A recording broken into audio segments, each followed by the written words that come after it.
Amén, claro que sí, gracias. Puede tomar su asiento, amada iglesia. Ay, Dios. ¿Están preparados para todo lo que queremos y necesitamos de parte de Dios? Que Dios nos hable. Aleluya. Sé que el mensaje que vamos a compartir ahora necesita volver a ser predicado en nuestros púlpitos, en nuestras iglesias, en donde amamos la palabra de Dios. Y cuando usted es bueno para comer, ¿aquí cuántos somos buenos para comer? Eso, amén, estuvo más o menos. Cuando usted es buen comelón, es porque usted come todo y come bien, pero come todo.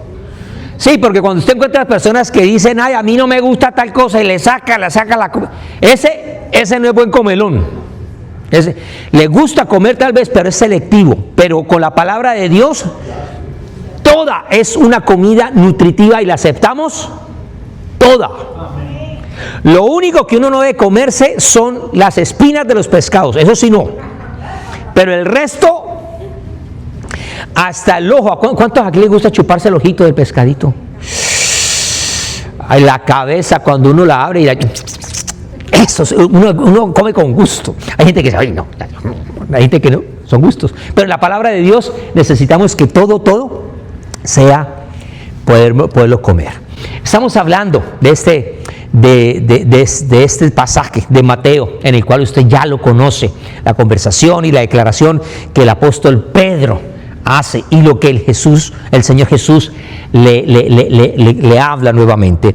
Y le hemos invitado a usted para que trate de tomar en esta enseñanza fundamentos antes que gloria, fundamentos antes que crecimiento, fundamentos antes que aplausos, fundamentos antes que parafernalia, más que alturas, más que gloria. Estamos hablando de diferentes temas que nos están dando fundamentos, y hemos hablado de cómo edificar, hemos hablado de quiénes son los edificadores, hemos hablado del proyecto de edificación, y en eso ya estamos enfocados, y estamos hablando de un proyecto que es integral y tiene que ver con lo que es nuestro crecimiento y la edificación de nuestro ser, todo nuestro ser, espíritu, alma y cuerpo. En eso estamos enfocados, y en medio de estas enseñanzas hemos necesitado enfocarnos acerca de lo que es el pecado. Diga conmigo con todo cariño, diga pecado. Dígalo más fuerte, diga pecado. ¿Se anima a decirlo usted como una iglesia llena de poder, ya que en otras iglesias ya no se llama las cosas así, sino le dicen otras cosas? Usted puede decir pecado. ¿No es pecado decir pecado? Nosotros fuimos testigos de cómo un hombre de Dios lamentablemente cayó en pecado. Y cuando estuvo al frente de la congregación, dijo, yo reconozco que he cometido una imprudencia, dijo. Y esa palabra como que ya nos pesa. ¿Cuántos aquí somos pecadores? Todos. Así que necesitamos saber qué es pecado, porque seguramente muchas de las cosas que usted ha recibido, que conoce, tal vez usted tiene ya una imagen, tiene un concepto, tiene un conocimiento, pero usted va a ir un poquito más allá. Usted hoy va a ir a conocer lo que la Biblia, la palabra de Dios, nos enseña con respecto al pecado. Y yo sé que usted va a aprender más. Así que con lo que usted sabe, gloria a Dios. Pero con lo que usted va a aprender hoy, gloria a Dios. Dígale a su hermano que está a su lado, dígale, prepárate porque vas a recibir cosas nuevas. Dígale, prepárese. ¿Tiene papel y lápiz? ¿Cuántos tienen papel y lápiz? A ver, qué bien. Por ahí tengo unas sorpresitas, las voy a hacer en el mes de junio. Ya usted va a saber que el próximo mes. ¿Qué es el pecado? Vamos a mirarlo desde diferentes perspectivas. Y después vamos a ir a lo que dice la palabra de Dios desde el concepto bíblico, que es el pecado. Porque cuando nosotros hablamos con la gente allá afuera, la gente tiene diferentes ideas o conceptos con respecto al pecado. Algunos dicen, no, el pecado, eso no existe. Esa es una invención religiosa. Eso lo han creado los religiosos ahí para crearle miedo a la gente. Alguna gente habla que el pecado eso no existe. Otras personas equivocadamente le ponen diferentes tipos de pecado. Dice, sí, pecado hay, pero hay unos pecados de diferentes tipos. Entonces se habla del pecado original, otros hablan del pecado venial, otros hablan del pecado mortal, y algunos también incluso hablan acerca de los pecados capitales. Usted ha escuchado eso en hacer muchas personas que hablan acerca de los pecados, y esos son como los meros, como el pecado mortal. Los otros son pecaditos ahí más o menos, que hasta ponen hasta colorcitos y lo tratan de adornar, por ejemplo, y dicen, no, yo no dije una mentira, yo dije una mentirita piadosa. ¿Se ha visto eso? Hay gente que, hay unos que dicen, no, yo no soy borracho, yo no soy bebedor, yo soy un tomador social. Sí. Otro, no, yo no soy un adicto, yo no fumo. Yo me fumo uno que otro por ahí, porque para calmar los nervios. Sí, hay cantidad de gente que tiene esas ideas con respecto a las condiciones y categorías de lo que es el pecado. Pero hoy vamos a ir mucho más allá, usted va a ir mucho más allá. Los musulmanes, por ejemplo, dividen los pecados en mayores y en menores. A los mayores le llaman kabair, el kabair. Ellos tienen diferentes tipos también de pecado. Cuando miramos en los conceptos que el humanismo habla acerca, pues generalmente el humanismo habla acerca de evitar ese concepto religioso. Ellos no tratan de meterse en la parte religiosa. El existencialismo también evita y se enfoca más que todo en una condición del ser humano en cuanto a su autenticidad, en cuanto a su libertad y en cuanto a su responsabilidad. Por ejemplo, Jean-Paul Sartre, ellos hablaban de la mala fe, él hablaba de la mala fe, en negarse a asumir la propia libertad y responsabilidad. Eso habla el existencialismo. La psicología moderna no considera el concepto de pecado. La psicología habla de la culpa, por ejemplo, habla de la conducta antisocial, habla del trauma y también habla de los impulsos destructivos. Por eso es que vemos a Freud, un personaje que seguramente usted habrá escuchado, Sigmund Freud, relacionó la culpa moral con los conflictos internos y las normas sociales interiorizadas. Ahora, hay una realidad, que los hombres podemos decir mucho, pero lo que pesa es lo que dice Dios. Y algo que nos dice Dios a través del apóstol Pablo, yo sé que usted se conoce muy bien este versículo que está en la carta a los Romanos. Hay un versículo en Romanos que dice, por cuanto todos están muy bien. ¿Eso en dónde está? Romanos capítulo 3 y verso 23. Ya usted ya lo puede apuntar allí, memorícelo. Ese es de los textos que uno utiliza mucho cuando está compartiendo, porque usted va a conocer gente que dice, no, yo no soy pecador, yo no he matado a nadie, yo no soy mala persona. Hay gente, ¿sí he conocido a personas así? La Biblia nos dice, todos hemos pecado y hemos sido destituidos de la gloria de Dios. ¿Tiene su Biblia? Ábrala, por favor. Vamos a ir a uno de esos profetas que es muy raro, que casi no lo conocemos. Vamos a abrir nuestra Biblia entonces al Antiguo Testamento. Vamos al Antiguo Testamento y vamos al libro del profeta Amós, donde será la base donde vamos a empezar ahora nuestra enseñanza, porque lo que nos importa a nosotros es mirar desde la perspectiva bíblica lo que es el pecado. ¿Qué dice Dios? ¿Qué nos enseña? Y mire, usted se va a chupar los dedos así, como cuando a la hermana Mari, ahora que hablé de comer pescadito, le gusta comerse así los huesitos y el ojito y la cabeza, así. A mí me gusta, a mí también, pues usted se va a chupar los deditos. Libro del profeta Amós, le di tiempito porque sé que es un poco complicado de encontrar. Y vamos a ir al capítulo 7 de Amós. Amós capítulo 7. Si usted ya llegó, por favor diga amén.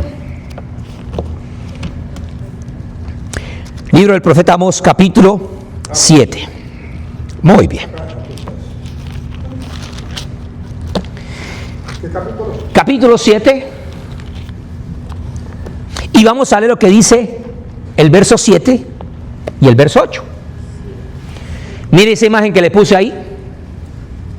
Usted sabe lo que es eso, ¿verdad? En inglés, un plum. Plum. Eso, gracias por enseñarme la palabra, plum. Una plomada.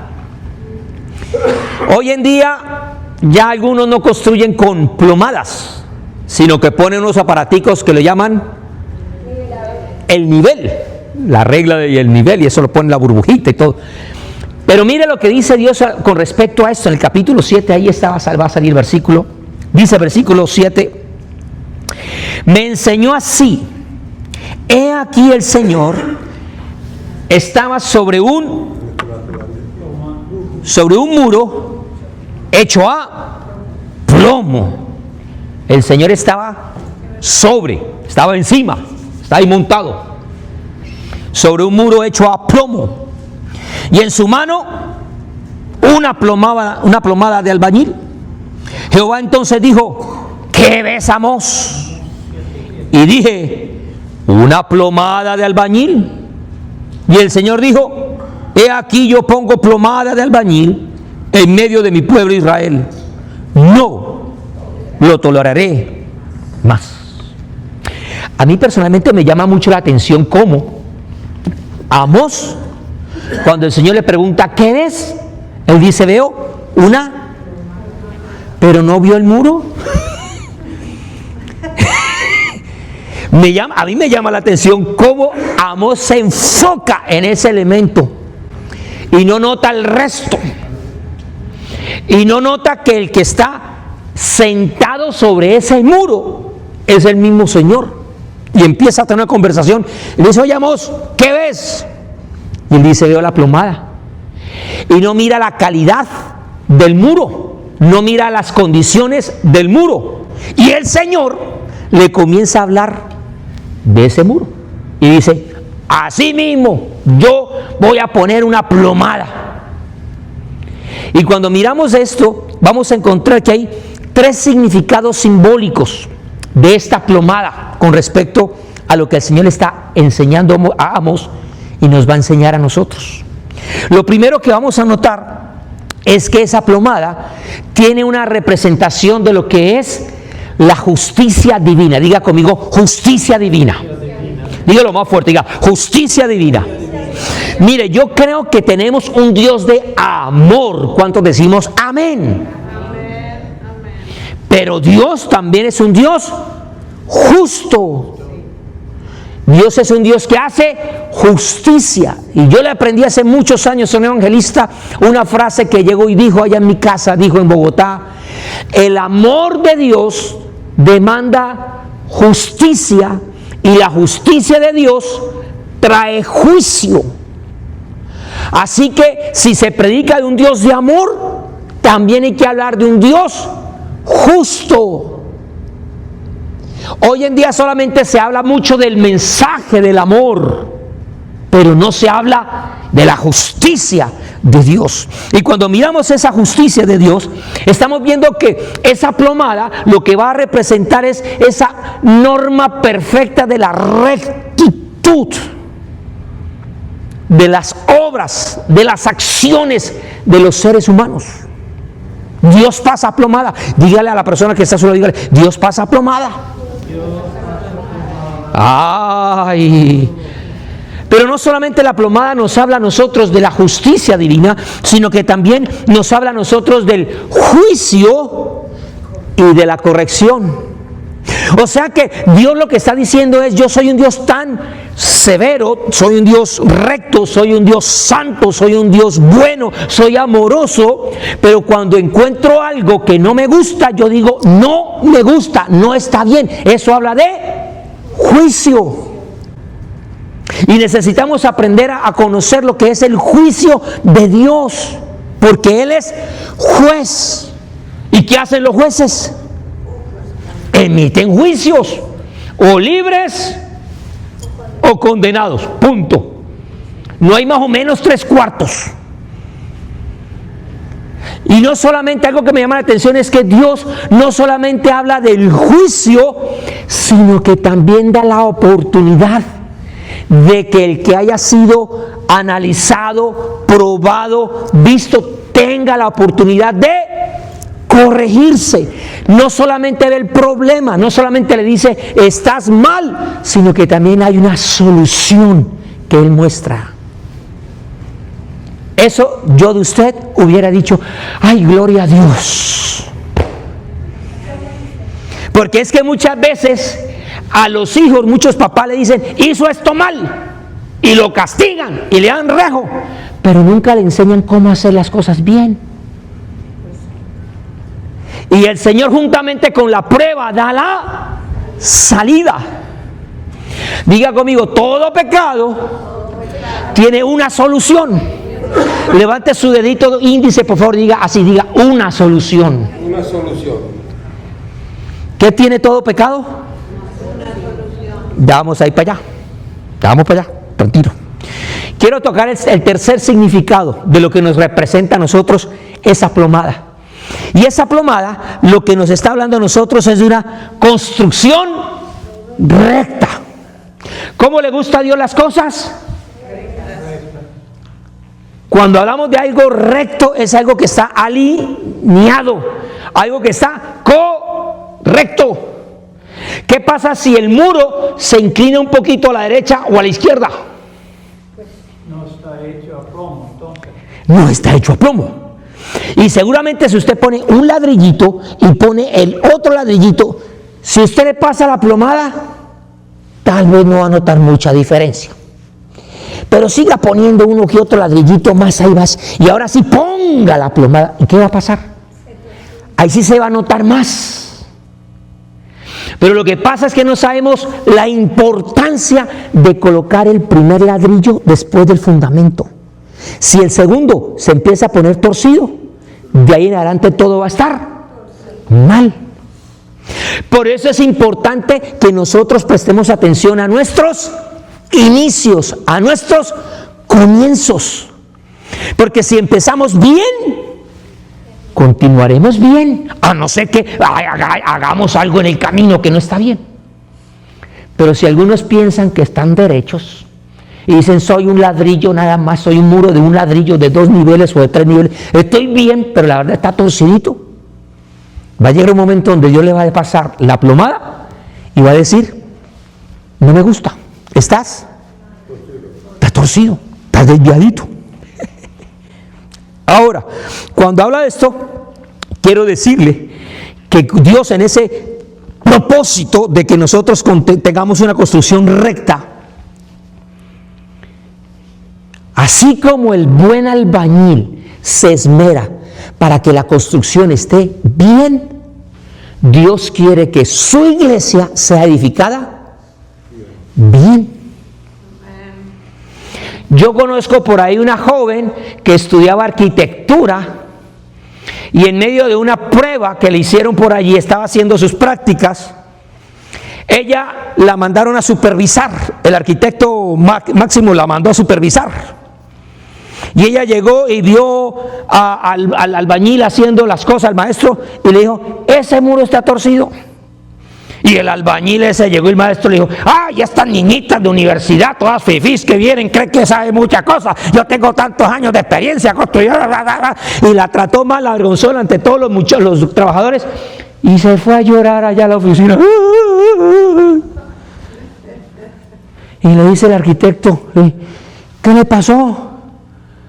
No, es que yo dije que eso estaba mal, y me trataron mal, y ella le dijo, ¿y aquí quién es el arquitecto? ¿Quién es el albañil? ¿Quién la que es? A ver, vamos a ver. Y cuando vio, estaba mal. ¿Pero por qué le cuento esa historia? Porque es que hay gente que dice, no, yo me las sé todas. Yo no estoy en pecado. Ay, eso no es malo.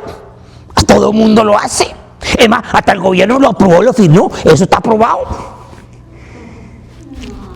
Y entonces a veces consideramos que hay unas cosas y algunas prácticas que las normalizamos tanto que pensamos que ya son parte del edificio de Dios, pero como las cosas se construyen es como dice Dios, no como nosotros. Por eso le estoy diciendo, mire todo lo que hemos desarrollado estas semanas y cuánto empezamos ya a hablar de fundamentos y esto es necesario poder tocar. Pero diga conmigo, el pecado es una desviación. ¿Qué es el pecado? ¿Una desviación de qué?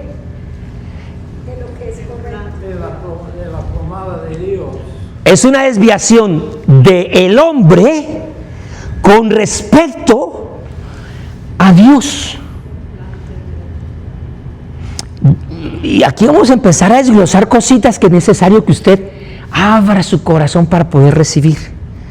Porque cuando nosotros recordamos y ya sabemos claramente que el hombre fue creado a imagen y semejanza de Dios, pero el hombre hizo algunas acciones, comenzó a construir y Dios llegó y le pasó plomada, y cuando pasó plomada llegó y dijo, no, el hombre ahora está en desviación.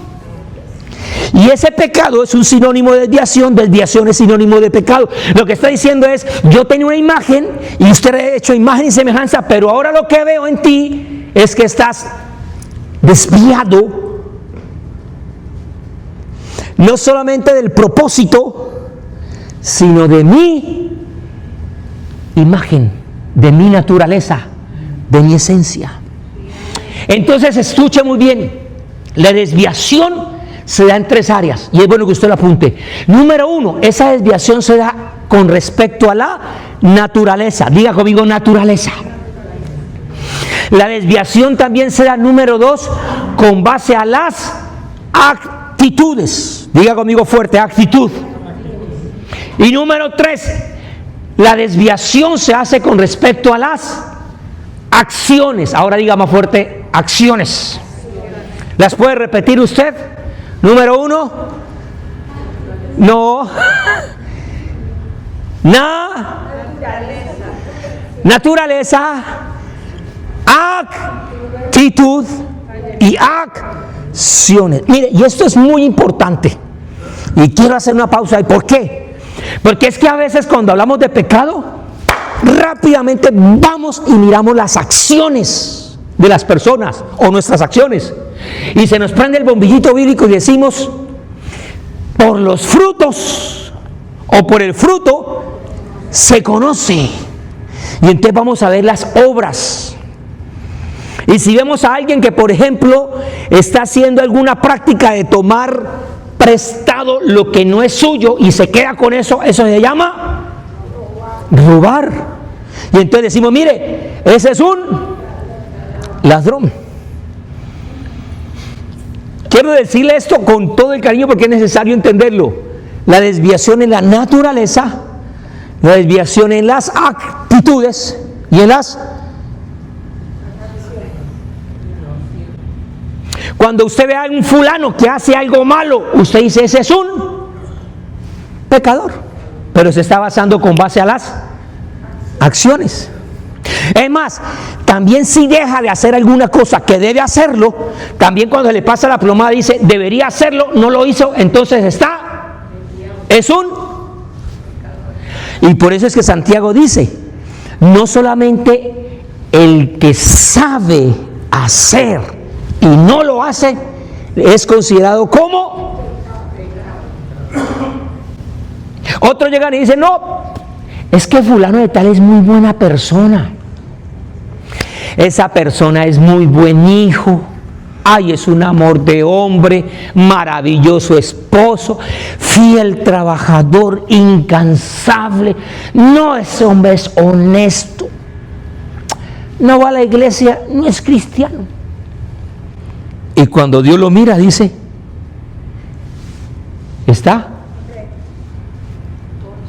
Aparentemente sus obras, sus acciones dicen que está bien, pero no tiene la natura. Entonces está en pecado. ¿Sí? ¿Por qué le hago énfasis? Porque es que nosotros somos muy prontos solamente para hablar de pecado con las acciones. Y resulta que el pecado va mucho más allá. Por eso dije naturaleza. ¿Y sabe qué es lo triste?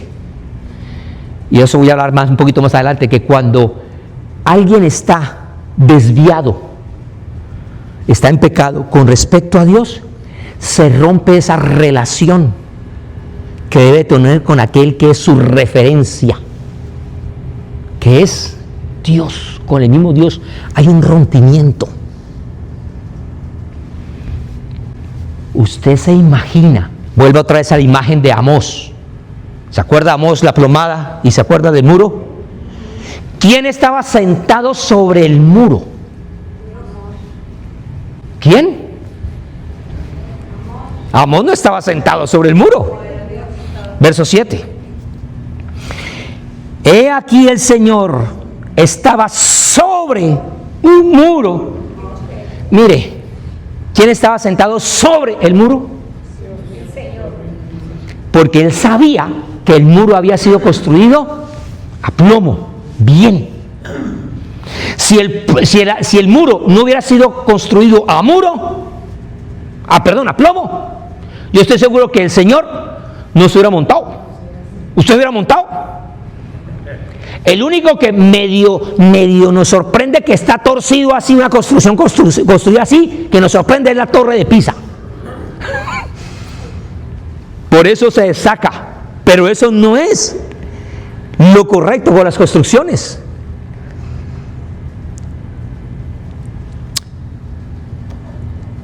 Hablemos entonces de esta palabra. Dígala. Pecado. Y la vamos a mirar desde el punto de vista bíblico. Cuando vamos al Antiguo Testamento, cuando miramos esta palabra pecado, vamos a encontrar que hay 3 palabras para definir la palabra pecado. La primera de ellas que está ahí es la palabra hatá. Y yo no quiero complicarlos aquí con hebreo, ni con griego, ni con esos idiomas. Eso déjenoslo al pastor David y a mí, que nos gusta complicarnos la vida con eso. Pero sí quiero que por favor usted tenga este conocimiento para que su mente se abra y usted pueda entender realmente lo que es el pecado desde el punto de vista del concepto de la palabra de Dios. Y esta palabra hatá, que está en el hebreo, literalmente se puede traducir como errar al blanco o errar el blanco. Es la imagen que tenemos de un arquero que toma su flecha, que va a apuntar a la diana, y cuando dispara pueden ocurrir 2 cosas. Una, que acierte. La segunda, que no acierte. Entonces cuando no acierta se le llama hartá, pero falló, erró en el blanco. Y bien puede ser porque tenía que llegar a un objetivo, y cuando tenía que llegar al blanco, Dios fue en otro lugar, erró, pecó. Pero también es posible que la flecha no haya alcanzado ni siquiera a llegar al tablero y cayó antes, no acertó, no dio, no alcanzó. Y esto es importante, porque cuando nosotros miramos cuál es el objetivo, cuál es el propósito de todo ser humano, ¿cuál es el objetivo? El objetivo es que usted y yo alcancemos el proyecto, el propósito. ¿Y cuál es ese propósito? ¿Cuál es ese objetivo? ¿A quién tenemos que nosotros alcanzar? ¿A quién? ¿A quién?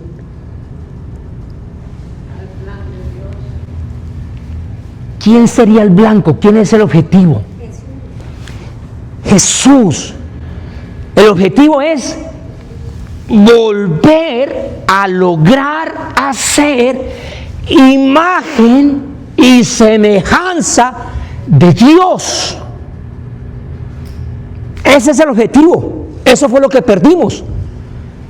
Distorsionamos el muro, le pusimos diferentes cosas y el ser humano se apartó. Por eso quedó destituido. No somos imagen, No somos semejanza de Dios por causa de nuestras transgresiones, de nuestras obras, de nuestras acciones. No somos la imagen. Ahora, ¿qué tiene que hacer un ser humano para poder volver a llegar a ser imagen y semejanza de Dios? Volver al diseño. ¿Y cómo vuelve un ser humano al diseño original? Nacer, muy bien, nacer de nuevo. O sea que para eso se necesita la obra divina y no la humana. Se necesita entonces que aquel que es la imagen del Dios invisible nos permita a nosotros poder volver a ser imagen de Dios en la tierra. Esa obra de Cristo es gloriosa, es poderosa, y a veces no somos muy conscientes de esto. Pero no solamente esa palabra errar en el blanco, palabra da, no solamente habla de rebeldía, de errar, de fallar, sino que también habla de quedarse corto con lo que Dios diseñó. Recuerda cuando le dije que el arquero puede disparar y no acertar, pero también puede disparar y no le alcanzó la fuerza. Y siempre al ser humano se le va a quedar corta con todas sus fuerzas, con toda su sabiduría, con todos sus recursos. No hay acción humana que pueda alcanzar la gracia de Dios. Diga por favor amén. Entonces hay una oración, hay una súplica, hay un ruego que encontramos en el Nuevo Testamento. Vamos a la carta a los Efesios. Efesios capítulo 4. Y vamos a desglosar esto que empezamos a desarrollar durante estos minutos que ya hemos tenido, y vamos a darle claridad desde la perspectiva bíblica del Nuevo Testamento. Capítulo 4. Dice el verso 1, Pablo hablando: yo, pues, preso en el Señor, os ruego que andéis como es digno de la vocación con que fuisteis llamados, con toda humildad y mansedumbre, soportándoos con paciencia los unos a los otros en amor, solícitos en guardar la unidad del Espíritu en el vínculo de la paz. Un cuerpo y un espíritu, como fuisteis también llamados en una misma esperanza de vuestra vocación. Un Señor, una fe, un bautismo, un Dios y Padre de todos, el cual es sobre todos y por todos y en todos. Pero cada uno de nosotros, a cada uno de nosotros fue dada la gracia conforme a la medida, dígalo fuerte, a la medida del don de Cristo, por lo cual dice: subiendo lo alto llevó cautiva la cautividad y dio dones a los hombres. ¿Y eso que subió qué es? Sino que también había descendido primero a las partes más bajas de la tierra. El que descendió es el mismo que también subió por encima de todos los cielos para llenarlo todo. Y entonces volvemos nosotros a un texto que ya hemos tocado en unos domingos pasados. Y él mismo constituyó, hablando de los edificadores, a unos apóstoles, a otros profetas, a otros evangelistas, a otros pastores y maestros, a fin de perfeccionar a los santos para la obra del ministerio, para la estamos hablando de edificación, ¿verdad? La edificación del cuerpo de Cristo, hasta que todos lleguemos a la unidad. Dígale a su hermano que está solo, dígale: tú tienes que llegar. No te puedes quedar corto, dígale, no te puedes quedar a medias. Hasta que todos tenemos que llegar al blanco, tenemos que llegar hasta que todos lleguemos a la unidad de la fe y del conocimiento del Hijo a un varón y me gusta esta parte, y a la medida de la estatura, de la plenitud. Mire, ese es el blanco, ese es el objetivo, ese es el objetivo, hasta que usted y yo lleguemos en esa unidad de la fe, del conocimiento del Hijo de Dios, a un varón perfecto, a la medida de la estatura, de la plenitud de Cristo, para que yo no seamos niños fluctuantes llevados por doquiera de todo viento que está torciendo esas flechas, que está desviando las flechas, que no las deja llegar al blanco, que están utilizando estrategias de hombres para engañar y están empleando con astucia artimañas del error. Sino que siguiendo la verdad en amor, crezcamos en todo aquel que es la cabeza. ¿Esto es quién? Dígale a su hermano que está a su lado, tú tienes que crecer. Dígalo más fuerte, dígale, tú tienes que crecer. Y usted respóndale, ¿hasta cuándo? Toda la vida. Hasta que alcances la estatura de Cristo. ¿Cuánto te va a durar? Toda la vida. A alguien le puede durar toda la vida, a alguien le puede durar antes. Porque es que el que no alcanza la estatura está en pecado. Erró. Hay que acertar. Pero mira lo que dice más adelante. Verso 16, en quien todo el cuerpo bien concertado y unido entre sí por todas las coyunturas que se ayuda mutuamente según la actividad propia de cada miembro, recibe su crecimiento para ir edificándose en amor. ¿Recuerda cuando usted le dije, levante su dedo índice? ¿Y usted qué dijo con su boquita? ¿Qué dijo? Ya se le olvidó y no recuerda. Y lo repetimos, yo le dije, levante su dedo derecho, índice y diga conmigo. Una solución. Cuando le dije, para todo pecado hay una. ¿Se acuerda? Mire, para todo pecado y para todo pecador solamente hay una. No dos, ni tres, ni cuatro. Una. Y mejor, uno. Que es Cristo. Él es la única solución para cualquier tipo de pecador y de pecado. Solo una. Y esto me habla de naturaleza. Diga conmigo, naturaleza. Todo eso que leímos de Pablo en la carta a los Efesios hasta este versículo 16 nos va a nosotros a entrar, llevar a tener conciencia de nuestra necesidad de reorganizar, reorientar nuestra vida, de poder poner plomada para no errar en el blanco y para nosotros no cometer o estar en, porque el pecado número uno se manifiesta en la naturaleza. Pero ¿se acuerda la segunda palabra que le dije? Después de naturaleza. Si usted la apuntó, ahí la sabe, la tiene. Vamos a leer los versos siguientes. Verso 17.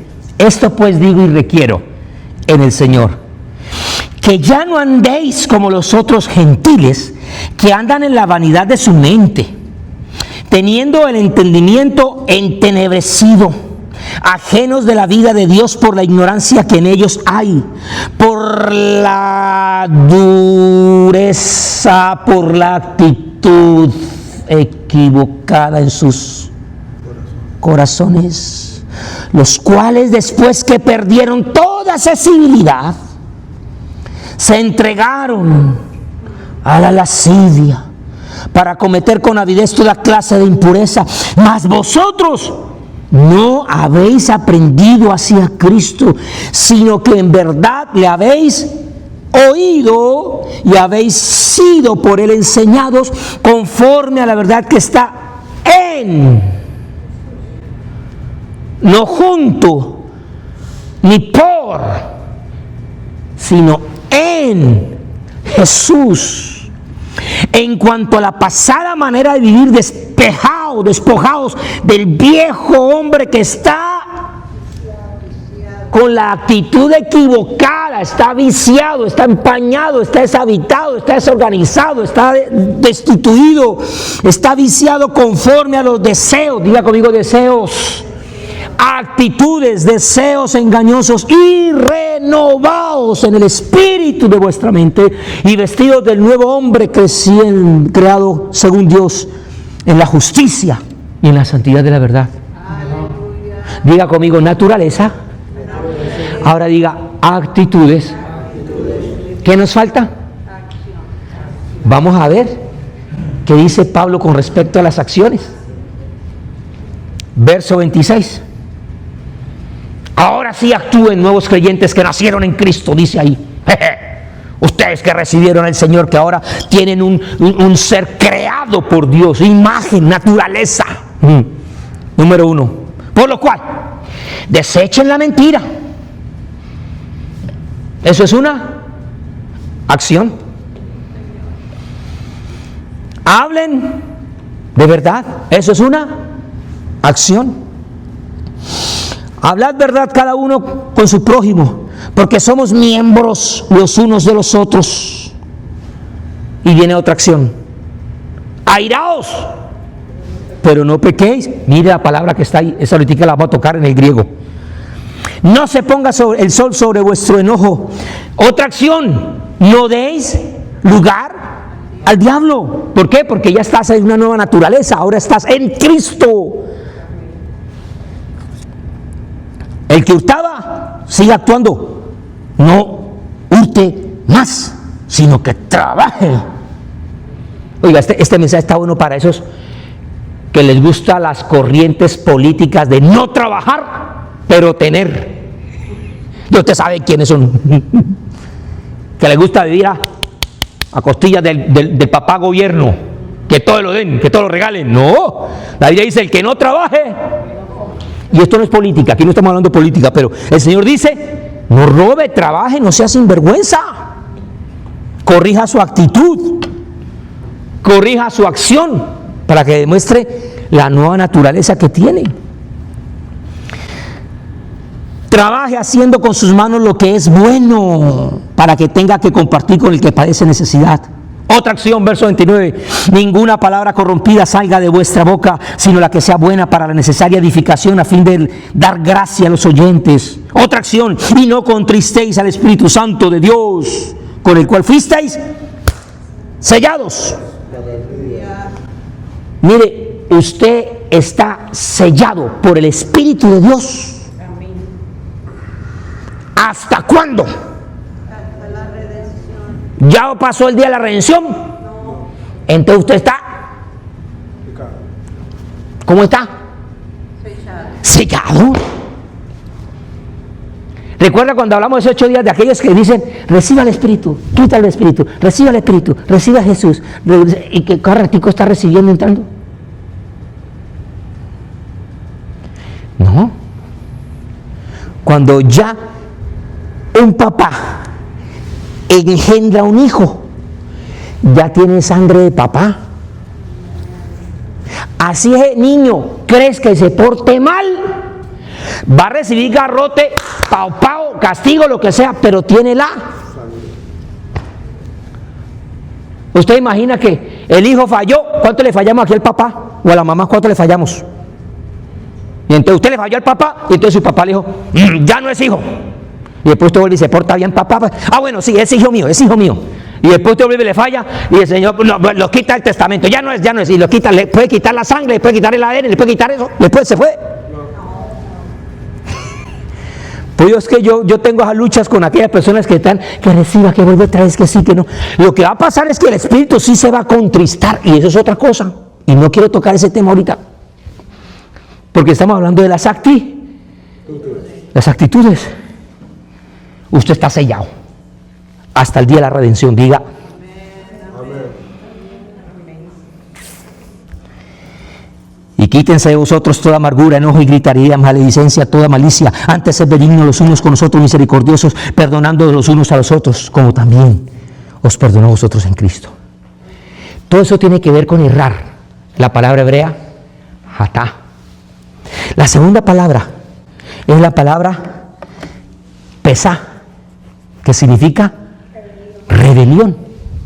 Ya esto no es errar en el blanco. Estamos hablando de cómo una persona voluntariamente de una manera consciente, decide no alinearse al propósito de Dios, de no alinearse en su naturaleza, de no alinearse en su actitud y en sus acciones. Ya la persona dice, no quiero. Ok, esa persona está se levanta contra la autoridad de Dios. Pero hay una tercera palabra que está ahí en el hebreo y es la palabra avón, que significa iniquidad y significa también perversión. Y entonces eso está hablando de nuestra naturaleza, de nuestra corrupción interna, por cuanto todos, desde que Adán falló, de ahí en adelante todos los hombres quedamos corruptos, sucios, no habitables para el Espíritu de Dios. ¿Te acuerdas cuando hablamos hace 8 días acerca de eso? Así quedamos en esa condición. Y Pablo dice, por eso dice, si por un hombre entró la transgresión a toda la humanidad, por una solución, por un hombre que es Cristo, vino entonces la salvación. Esta palabra avón habla de la distorsión moral, de cómo ya el ser humano a lo bueno le llama malo, y a lo malo, esa naturaleza, esa concupiscencia, eso es lo que significa todo eso. Es fruto de unas consecuencias acumulativas, y la experiencia y todo lo que ha recibido en la vida ya la normalizó todo. Entonces no se dio cuenta que está desviado, que está desalineado, que su imagen es repugnante con respecto a la imagen santa por la cual fue creado y diseñado. Pregunto, ¿está aprendiendo cositas o no? Si me meto con el griego, me extiendo por ahí unos 10 minutos. ¿Me los regala o paramos hasta aquí? ¿Qué dicen? ¿Seguimos? Para no perder la idea. Sí, porque estamos calienticos. Si creo que esto nos está bendiciendo, ayudando, entonces yo creo que esto nos va a bendecir. Si estamos aprendiendo, podemos decir que es necesario. ¿Lo cree necesario o no? Pregunto, ¿a usted le habían enseñado esto antes con respecto al pecado? ¿Cómo no habla de pecado? ¡Pecados! Adulterio, fornicación, mentira. Pero ahí, vámonos al griego, en el Nuevo Testamento. En el Nuevo Testamento vamos a encontrar ya no 3, sino 4 palabras que existen allí. La primera de ellas es la palabra amartía. De ahí viene, dentro de la teología sistemática, hay una doctrina, pastor, que es la doctrina que estudia el pecado. Se llama la amartiología.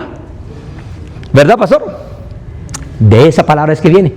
Y esa palabra significa lo mismo que significa la palabra hatá, errar en el banco, del cual usted ya aprendimos, ya dijimos eso. Usted no me va a detener en eso, porque es el mismo significado, es la misma equivalencia de fallar del estándar divino, de no dar la talla, de no estar a la altura, de no estar en la medida, de no estar en el nivel, de estar fuera del propósito de Dios.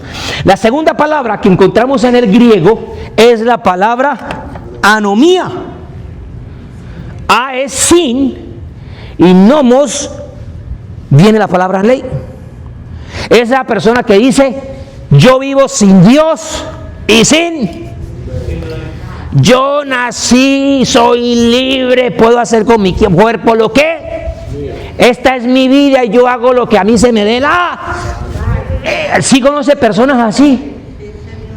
Ahora, esto es algo bien complejo, porque cuando yo voy a la palabra y voy a mirar lo que significa esto, y voy a la primera carta de Juan, apúntela, no la vayamos a leer, pero en la primera carta de Juan, capítulo 3, verso 4, hablando de esta rebeldía del ser humano contra la ley de Dios, dice Juan: porque todo aquel que comete pecado infringe también la ley, Pues el pecado es infracción de la ley.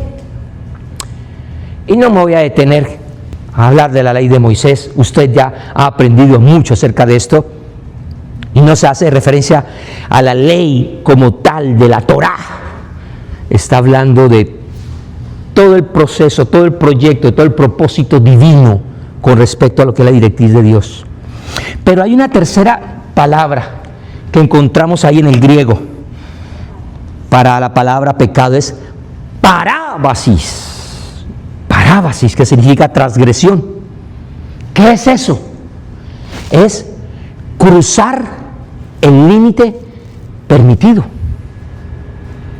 Cuando usted le mete al rancho de otra persona, usted invadió propiedad. Cuando usted llegó y pasó más allá, entonces recuerda la imagen del arquero, porque hay uno que le pega al tablero, pero le pega en diferentes lugares. Esa persona pecó, no le dio el blanco. Pero hay otros que llegan y no les alcanza la flecha. No alcanzó. La estatura, cuando lo fueron a medir, no, quedó corto. Pero hay otros que son más vivos que Dios, más inteligentes que Dios, más sabios que Dios, más generosos que Dios. Y entre ellos van más allá.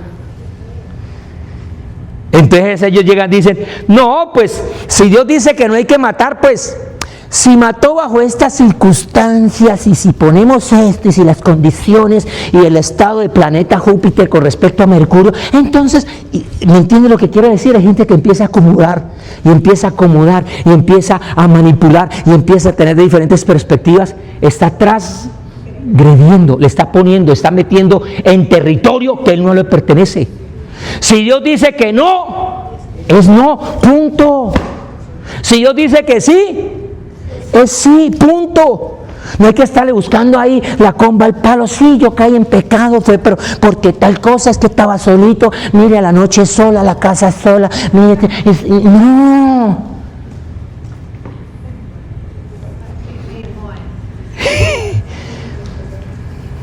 Todo esto es pecado, imagínate.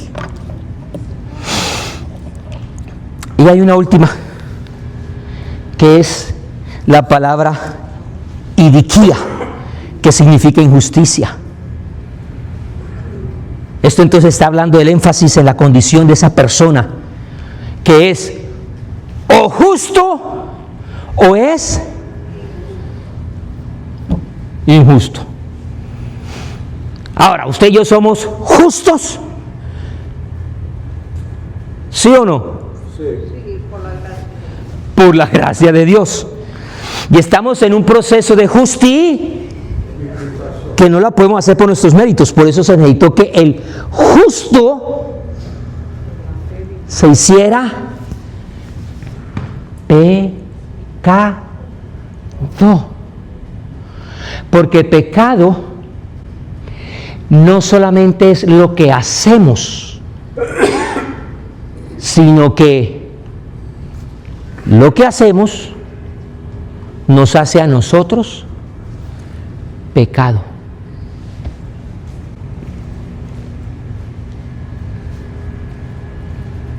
Si usted me ve a mí aquí con una bata blanca, con un estetoscopio, con un bisturí, con un tapabocas, con guantes de cirujano, vengo con sangre de una cirugía, usted va a decir, ¿este es? Porque lo que hago me hace.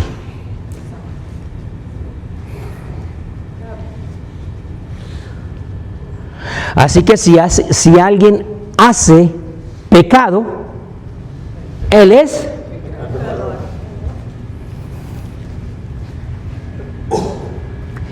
y cuando Dios pasó plomada, allá sentado en el muro dijo, ¡oh! El muro está bien, está derecho, por eso me sentí, el muro está hecho a plomo, por eso estoy ahí. Cuando un muro no tiene al Señor, ese muro indefectiblemente está desviado. Y por eso es que viene el justo a morir por los, y él se hace pecado.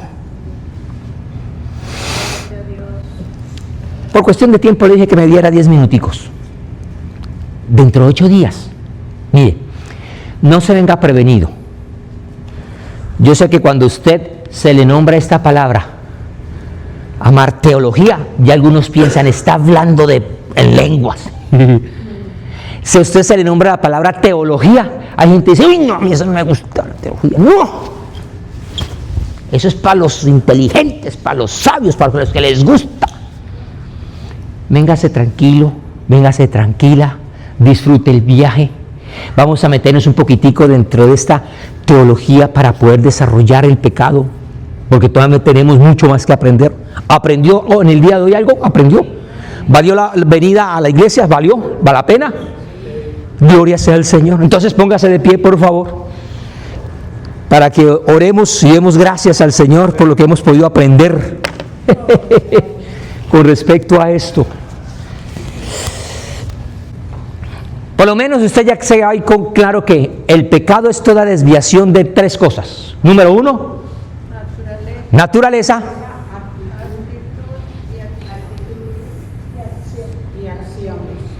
Porque algunas personas pueden estar haciendo acciones correctas, pero con la actitud incorrecta. ¿Se lo muestra por la Biblia? Hubo gente que evangelizó. ¿Eso es hacer algo correcto? Sí, tenemos que evangelizar. ¿Cuánto le estamos haciendo? Ay, Dios mío.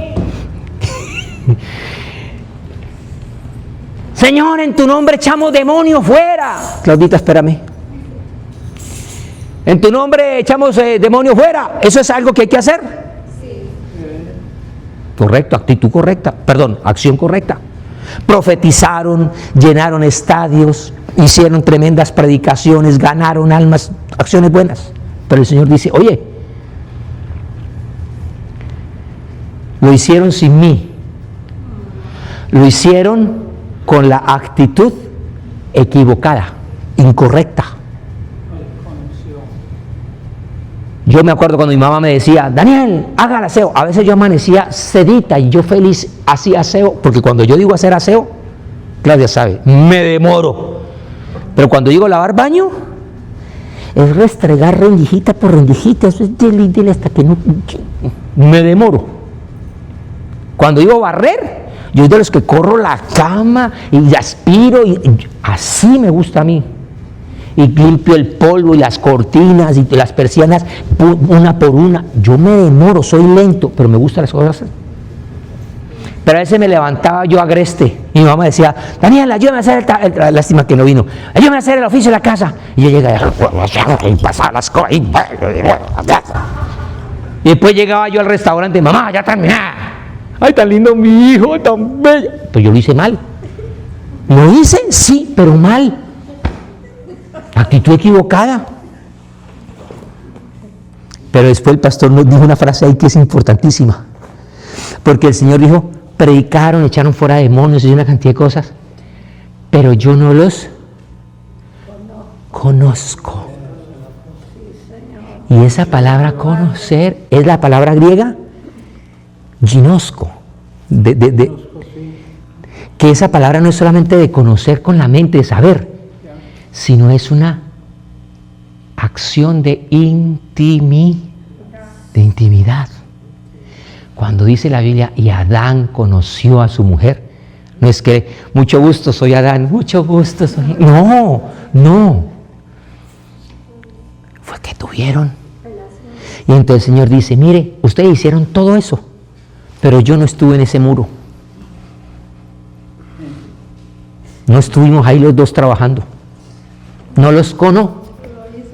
Naturaleza. No hay esa naturaleza. Sigue todo lo lindo que es esto hablar del pecado. Esto no es solamente que, y el pecado, hay predicadores que, y está en pecado, y que me caiga fuego al infierno, adúltero, pero no se les muestra las razones y aún mejor, la salida, la solución. Démosle gracias al Señor. Padre, te adoramos.